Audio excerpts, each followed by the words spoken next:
Hi, everyone. Welcome to our spring 2023 wholesale virtual tasting. I'm Michael Torino, and I'll be your moderator for today. I know everybody's incredibly busy, and we really appreciate you taking the time to join us.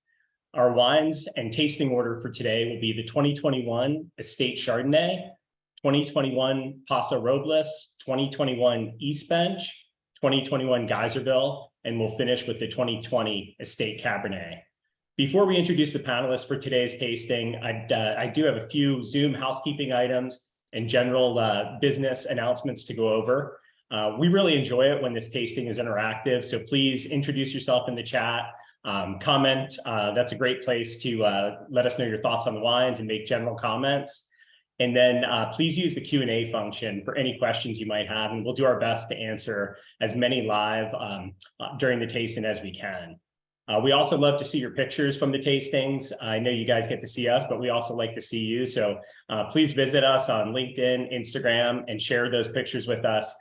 Please tag @Ridge Vineyards. Quick shout out to Murphy, Ryan, and Michaela for managing the presentation, hosting the chat, and monitoring the social media platforms today. We couldn't pull this off without them. And another shout out to our regional team who are out in full force today. Christina's in Southern California with the Estates Group team. Poppy is in Missouri with the Kansas and Missouri Southern Glazers teams. And Tom is in Georgia with the Estates Group team. So welcome in regionals and your wholesalers. I also have a couple of other announcements to make, a few warm welcomes for new wholesalers that are joining us for the first time today. The Estates Group in Northern California and Maverick Wine Imports, who now represents us statewide in Illinois. Welcome to your teams. And then we're thrilled to have you on board with us. And lastly, a huge congratulations to our 2022 Distributor of the Years. We have two this year. 2022 really proved to be a banner year for us at Ridge. And while all of you really contributed to that and we're thankful for it, there was two wholesalers that just rose above, and we want to recognize them and thank them for all their hard work and their partnership. Winebow in Washington, D.C., and the Estates Group in SoCal. So I know they're both joining us today. Congrats, guys. We're really, really thankful for the partnership and the job you've done. We'll introduce the panelists for today's tasting. And I know they're coming in live right now.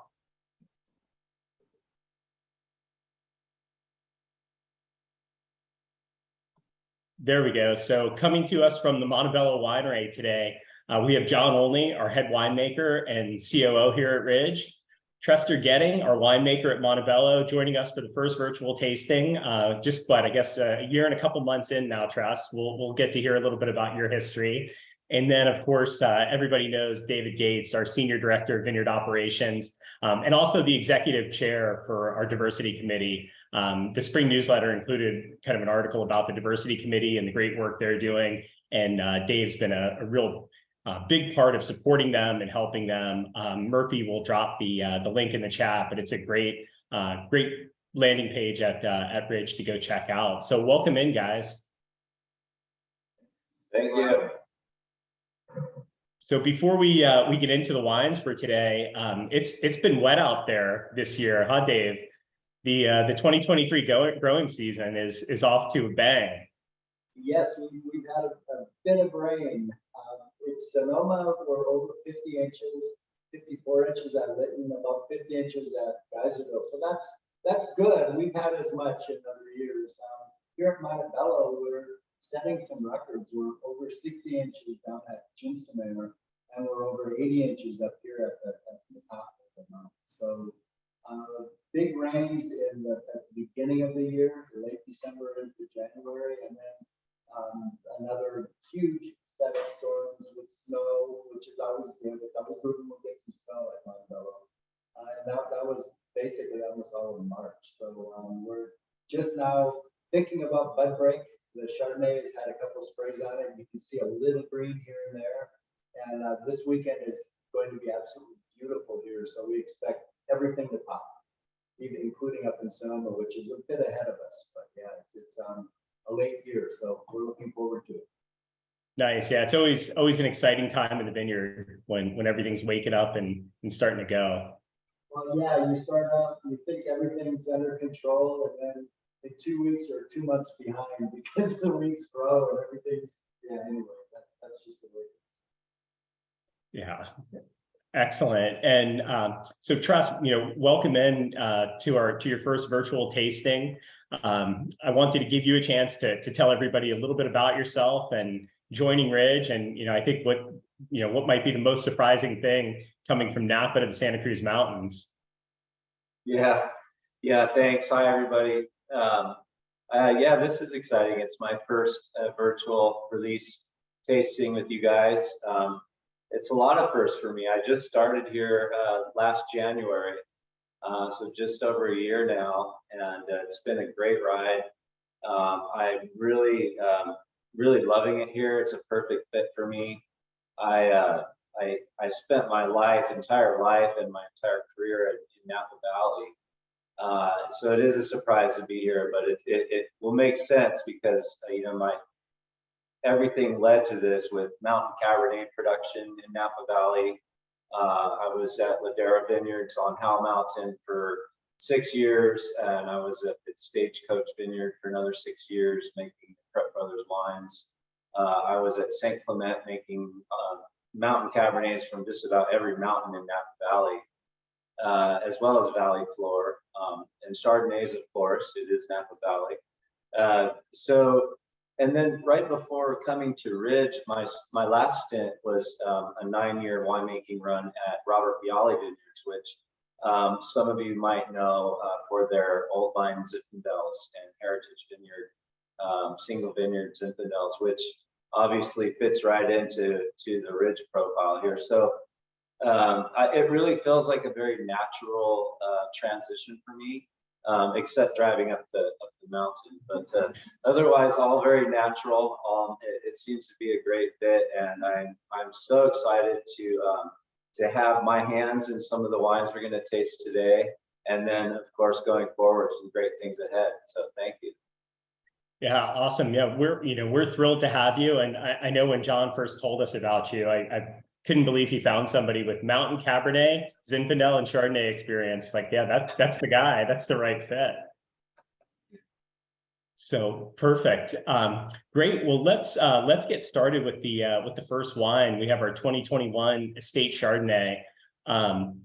Dave, do you want to talk a little bit about the 2021 growing season and what might be interesting or unique about it? Yeah, thanks, Mike. So 2021 was a drought year, probably the hardest year as far as lack of rain, certainly that I've experienced, and I think in kind of recorded history. I mean, we had 12 inches of rain total at Montebello versus over 80 inches of rain this year. So, I keep saying we couldn't take the rain that we got this year and sprinkle it out over the last 3 years. But not the way it works. So the vines really struggled in 2021.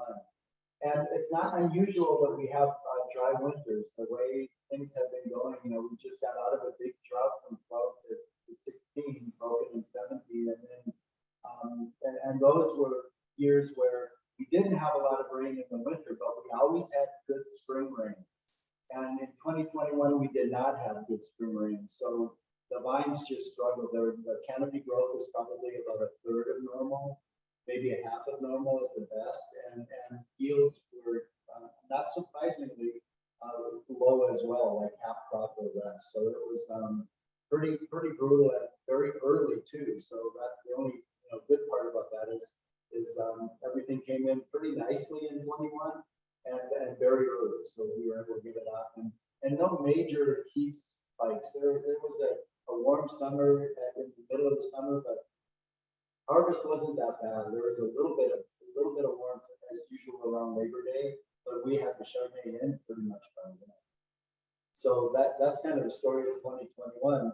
The Chardonnay, we've been making it every year since 1962. It used to be our best kept secret, but I think that secret's out now. And the other thing that I'll say about our Chardonnay is we have Chardonnay growing right at our inversion layer, and that's where we have most of the Chardonnay that we have planted at Montebello. We have about 22 acres on the hill, We also did a little experiment 8 years ago and have an acre up at the very top of the mountain. And we're very pleased with that. So we're going to be planting a little bit more Chardonnay as we have opportunity further up the hill so that we can increase our production somewhat. We also just signed a lease with the McLaughlin family that we used to buy a little bit of grapes from them, Chardonnay grapes from them.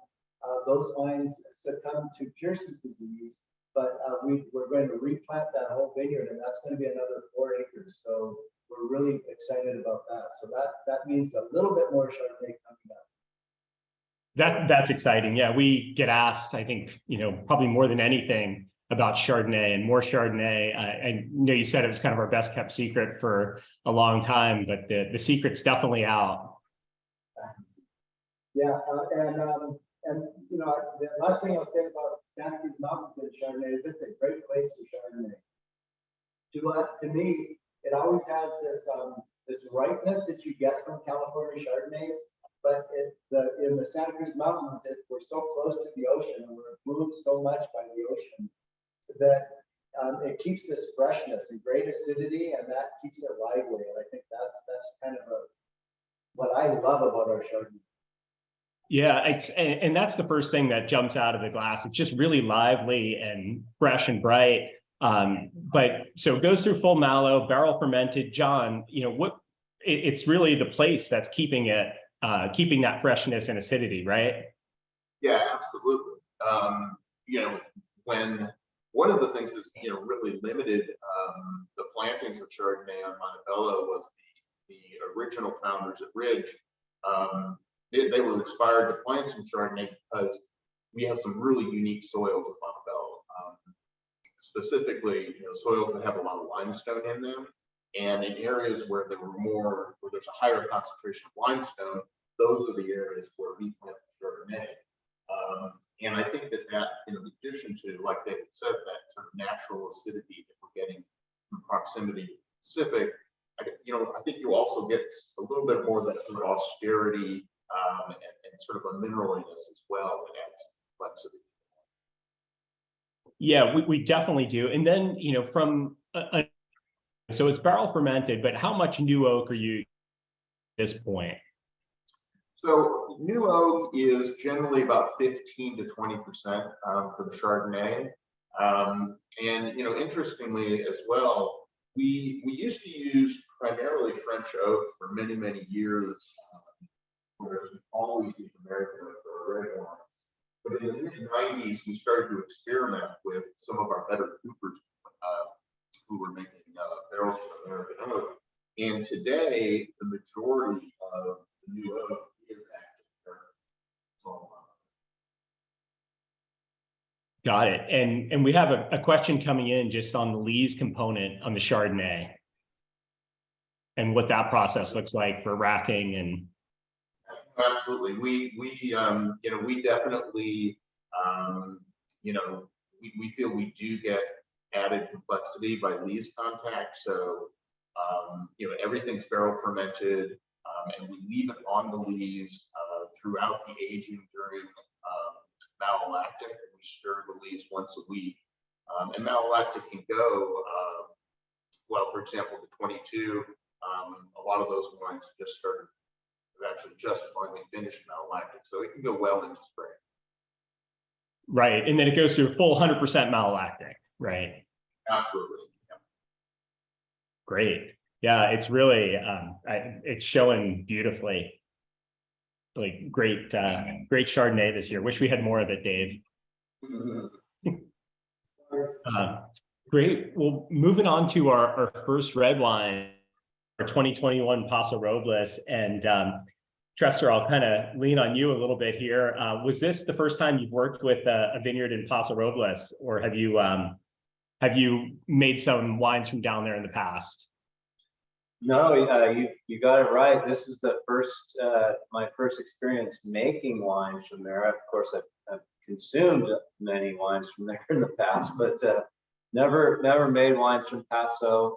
So it's been a great experience. And when I first started, of course, one of the first things I did was jump in the truck with David, and he had me go down there and show me the vineyards for both this Ducey one and also our Grenache Blanc blocks that are down there. So it was really fun for me to get to know that area, that growing area, and experience the soils and the weather. And now to have the full understanding and picture through the wine is really great. So it's a pleasure to work with this fruit. So this wine, the 21 Paso, comes from the Ducey Ranch, and this ranch was planted in 1922. So very old, great example of very old vine, Zinfandel. And another interesting note about this vineyard is that it is 100% Zinfandel, and that's in California. That's kind of rare to find a vineyard that old that's not mixed in with other mixed blacks. It's a true Zinfandel. And it's an absolutely stunning vineyard. It's when I saw it, I couldn't believe it. It looks so healthy. Its canopy is even, it's green, there's no disease, and it's just really a pristine vineyard. And it's really fun to walk it. But anyhow, so with it being planted in 1922, then in 1924, the Ducey family purchased this vineyard at just 2 years old. And then Benito, the son, then in the 1940s, started managing the vineyard and farming it. And then in 1967, Ridge started making this wine from that vineyard and has ever since. So we see this consistency. One of the first things I did with John to learn about this vineyard and this wine and its style is we opened up a flight of about 15 vintages of this wine so that I could get an understanding of what to expect. And it was really fun because it's such a consistent wine. It's and you can see that in the vineyard too, David. And so that makes it really fun. It always has this really kind of exotic spice, and it's always, deep brooding fruits, explosive ripe aromas of dark plum and cherry and strawberry compote, but it has that spiciness component to it. You get this dense, rich fruit, but it does have this nice fresh acidity to it, which kind of saves it because you're not expecting that. You're expecting this brooding, thick, rich, in your face beast, and it's not. It's very, very balanced and very pleasant, very easy to drink wine. Absolutely. It's always the one, it comes out in the spring release, and this is the one that if I'm, outside barbecuing, whatever, it's where I go immediately. It drinks so fresh on release and so bright. It's really kind of that perfect barbecue summer wine. Exactly. Yeah. And the Ducey family, so good partners with us. Obviously, we've been buying this fruit since 1967, which is pretty exciting. And I won't spoil the surprise too much, but there is some Grenache Blanc activity at one of their other vineyards, which is going to be folded into our Grenache Blanc program in the fall, which I know we've had a huge response to, and it'll be exciting to have a little more fruit to work with going forward. Yeah, I can't wait. I actually just put that blend together, and it's gorgeous. You guys are gonna love it. So yeah, exciting things ahead for this area for us. Excellent. Yeah, it's super exciting. I mean, that wine, the response has been just overwhelming for it, and the idea we can have some more and make some more is amazing. So great. Thanks for all the history on that too, Trester. It's such an incredible vineyard, and always great to hear about the Ducey family and Benny and his place in Ridge and our history. So great. We'll flip over to the next wine now, and we'll do our 2021 East Bench. So now we'll go from Paso up to Dry Creek. And John, it's funny, we just talked about 100% Zins, and here we are, 2 100% Zins back to back. It's always one of my favorite tastings because the wines couldn't be more different. Is such a different fruit component, structure to it. And that's really what we do. That's the single vineyard idea. And this shows it perfectly. Yeah, it's a great point, and it really is a lot of fun to have these ones side by side because, so here we have obviously same grape varietal, 100% in both cases, and one of the things that I think is so neat about Zinfandel and why it does so well in California is, you can plant it in different places, and it really you can really sort of taste the particular place sort of through that varietal. I mean, a lot of people, for example, will use Riesling as an example for the wines of Germany to showcase the different sites there. Grenache, for example, in the Southern Rhone. And, here at Paso Robles, Zinfandel's sort of calling card is up front, really, really luscious fruit. And you definitely get that Paso. It's more of a red fruit spectrum and a very, very soft wine. Like Mike said, right out of the gate, it's something that you can open it and it's ready to go. When we get up to Dry Creek, where East Bench is planted, you have these soils that are a lot more iron rich, really red, and they sort of lend themselves to a wine that has a little bit more shoulder, a little bit more structure, a little more cannon there. You definitely move into sort of darker fruits, more blackberry type of fruit, and just a really different expression of Zinfandel. The vines actually here are quite a bit younger, although they're really starting to come into their own right now. They're about 22 years old. This is a vineyard that we actually planted, and we planted it to our 3 favorite selections of Zinfandel, which we've handpicked out of some of our favorite vineyards that we've worked with, from Mendocino, from Alexander Valley at Geyserville, and then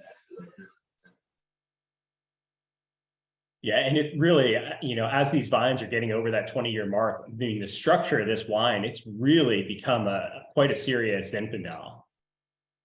Absolutely, and I think especially in 21, where again, because of the drought conditions, yields were low here as well. So really great concentration, but not quite as much of it made. No, exactly. It's been challenging. I know the wholesale market has really seen a decrease the last couple of years on this wine with drought conditions, and hopefully, we'll, to use Dave's term, we'll knock on wood and hope that 2023 comes back a little bigger. It's always been one of our most successful wines. So, well, with all the water and the soil, we're optimistic. No promises. Perfect. Good. So we'll move on to our next wine, and we'll go to the 2021 Geyserville. And this is obviously a huge part of our history. And John, if I can kind of lean on you to tell a little bit of the story on the history of Geyserville and making it, and our history and growing there. Sure. So yeah, I mean, as far as this is the this is a Zinfandel that goes back the farthest for us, 1966, the first Geyserville, and really it's also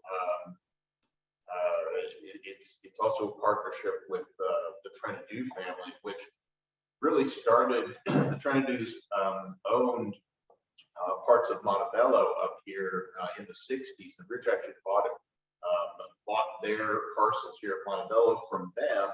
And then they moved up to Alexander Valley, just south of the town of Geyserville, and bought an Old Vines vineyard, and we started making wines from that vineyard way back in the mid 60s, and have been making it ever since. It's just coming off of 2 vineyards like we did that are 100% Zinfandel. This is a swing back over to much more of the traditional field blend. So, here we have about 70% Zinfandel, a good amount of Carignan after that, along with Petit Syrah, some Mataro, and a host of other varieties, much smaller portions. I think one of the neat things about Geyserville is, in terms of a field blend, usually what you see is the majority Zinfandel, followed almost always by Petit Syrah, and that's kind of flip-flopped at Geyserville, so that the second most prominent grape after Zinfandel is Carignan. And what that does is, it's, you know, Carignan is a grape that really retains acidity, and it sort of gives the wine sort of brightness to it. And also, I think one of the reasons why the Geyserville really ages terrifically. You know, especially also with the, you know, with these hot summers that we've had, Carignan, because it gets riper at a lower sugar, it also helps us to sort of moderate the higher sugars of the Zinfandel. So really, you know, I think a great example of Absolutely. And we have a couple of really good questions coming in. The first one, I think we can answer pretty quick. So why was there no Mataro in this vintage? And I probably know it made the wine, it's in the wine, but there's probably a tiny amount is what I'm assuming. Yeah, it's such a, usually when it's you know, if it's less than 1%, we usually, you know, if we did list everything that was 0.5%, what would we have, David? About 18 or so varieties. Yeah. So yeah, it's still there. So yeah, depending on the blocks that we end up including, sometimes it's just so small, and yeah. But you will see the percentages vary a little bit, because we do harvest every single block separately and then put the wine together. So if there's one block, for example, that we said isn't quite as intense as we hope, it might not be in there, and it skews the percentages a little bit, not much. Right, exactly. And it kind of ties into another question that we have here too, just on, you touched on it earlier, why Ridge decided to focus on Zin back in the day. And a lot of it was that Trinity relationship and the access to this beautiful Geyserville vineyard. I know that was a catalyst. And then, you know, from a winemaking perspective, you know, historically at Ridge, we cling to Zinfandel, and you know, why is that? Well, I think that, you know, for me, I think it really stems out of the philosophy of the original founders, which is still the philosophy here, which is that, you know, site is at least as important as grape variety. So, you know, the original founders they weren't necessarily out to make a Cabernet or a Zinfandel. They found these old wines vineyards, and they said there's probably a reason why these wines, you know, are 100 years old. I mean, they must be working. And then they just tried them and were really amazed at the quality. But it's vineyard to vineyard. I mean, really, you know, not every single mixed Zinfandel vineyard, you know, makes great wine. It really depends on the right? Absolutely. No, that makes complete sense. And I know the timing of it worked out well in the original days too, because they were able to get their Zinfandel harvest in ahead of the Cabernet harvest at Montebello, and it kind of made a smoother transition for them, right? Yeah. Great. Excellent. So we'll move on to our last wine today, which is the 2020 Estate Cabernet. And Trester, you know, your kind of first vintage going through this process. I'd love to hear your thoughts, and specifically around growing and making, you know, Cabernet and Napa in the mountains versus the Santa Cruz mountains. Yeah, you can't really compare. It's just such a different animal. It's so unique, and that's exactly why I love it. That's exactly why we all love it. And in fact, I'm learning that as I try some of the barrels that always worked for my Napa Cabernet, Mountain Cabernets, in a trial here, and they just don't, they're not really working. And it's very, very interesting.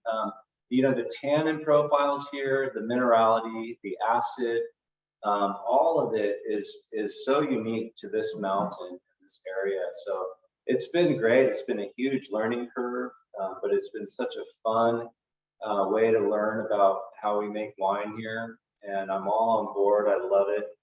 This is a great example. This is a little different than, I guess, normal in that, you know, this wine is always Cabernet Sauvignon based, but this 2020 is unusually high at 94%, which is 6% below. So that's a little bit different in that you know, talking to David, it's attributed to the season. I mean, there were some late spring rains that happened, and so that really had an effect on some of the blooming for the other varietals that would go in there. Petit Verdot, even the Merlot was a lot less than normal. So that's the reason for this blend percentage of this particular year. But it's really because of that. If we think about that taste of this wine, with it being mostly Cab, it really shows the character of what the Cab is here on this mountain.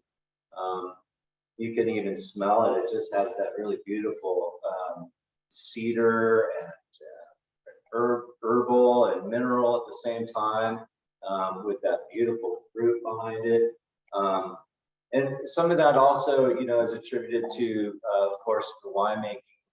For these Cab blocks, we tend to leave the berries as whole as possible. So we're not crushing them open and exposing the hard seed tannins. We're leaving them more whole so that the fermentation is a little bit slower. Since we're all native yeast here and native malolactic, slow is a good thing.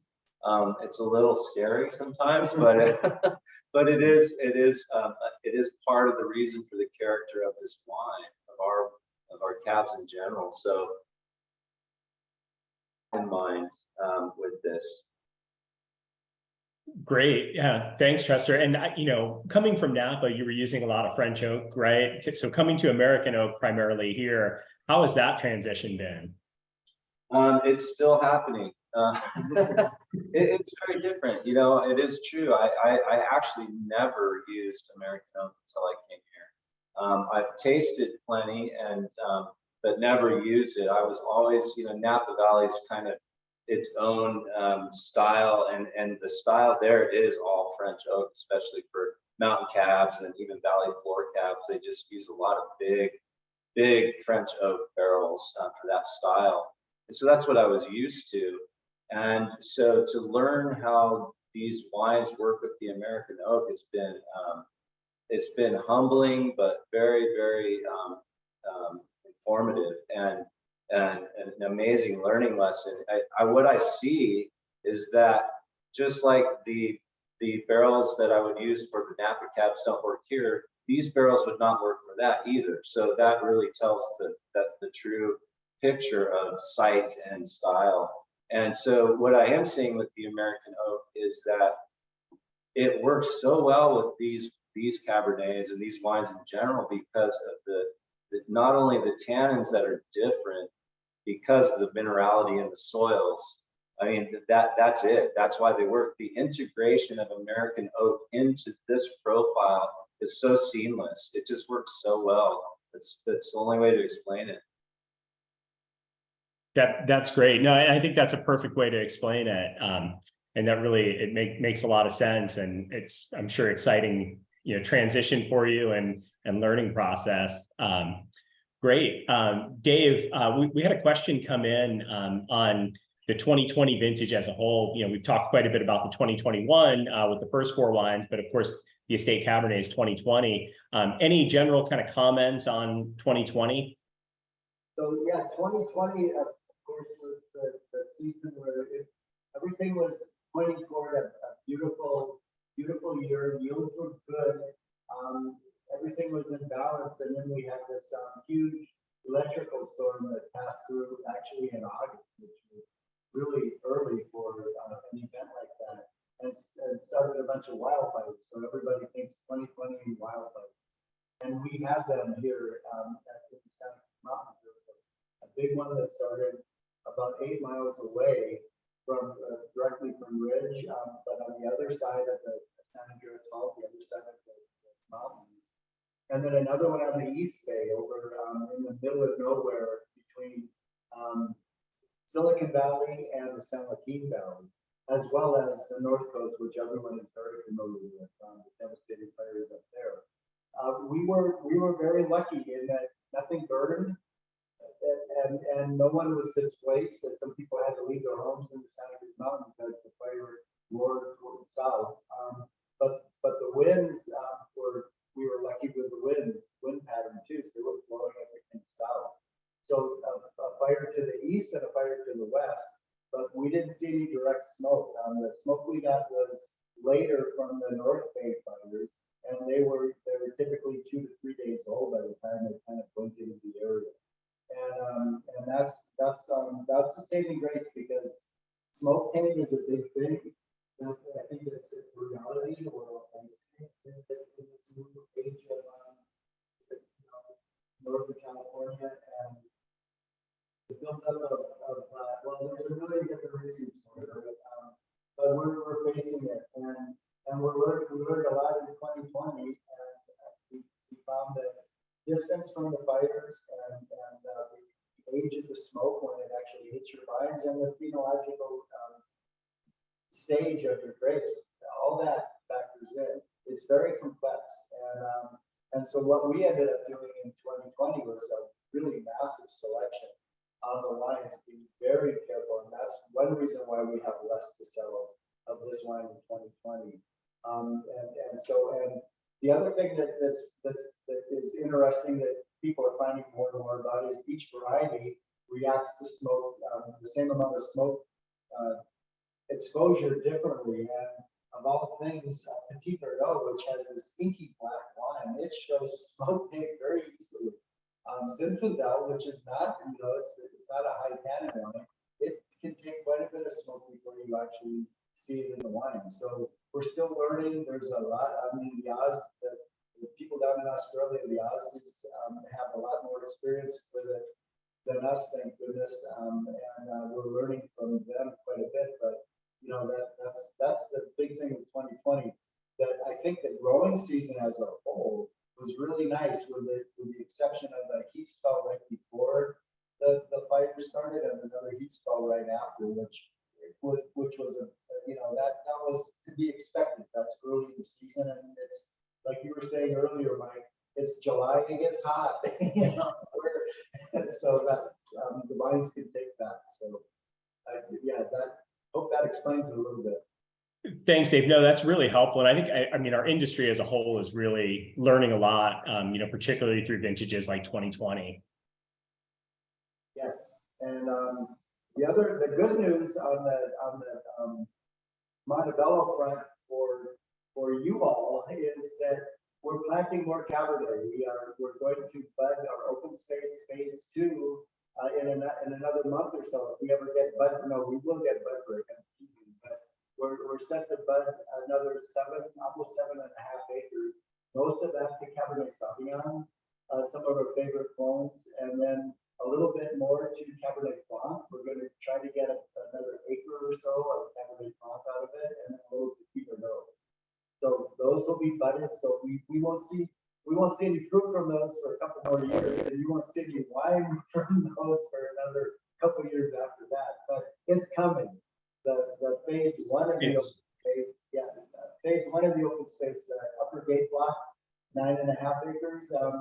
We were expecting 7 or 8 tons last year, and we got over 10, and this year we're going to get between 20 and 25 tons. For us, that's a big deal, right? That's all straight to should be straight to Montebello. We'll see with wine tasting, but we're very excited about that.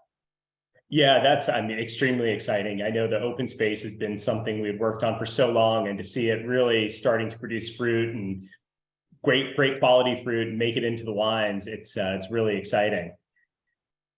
Yeah, and like we saw with East Bench, when those lines were younger, I expect we'll see with these new plantings that some of the blocks will prove their quality right away just from their site, and especially in the early years when there's a really good balance between the amount of fruit and the leaf area.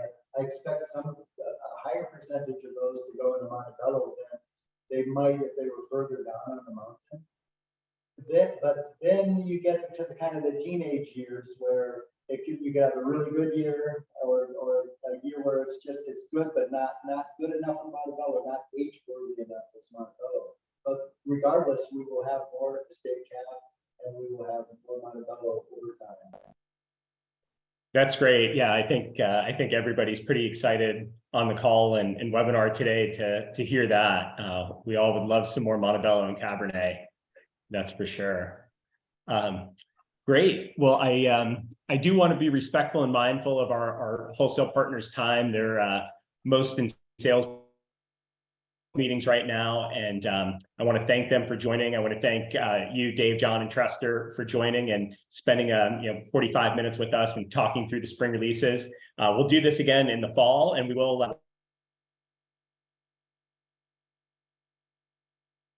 we'll have Shauna from Lytton Springs, Shauna Rosen, September 22nd at 10 a.m. Pacific. So please mark it on your calendars. And thank you again for all the support. And gentlemen, thank you for your time. Thank you. Thank you.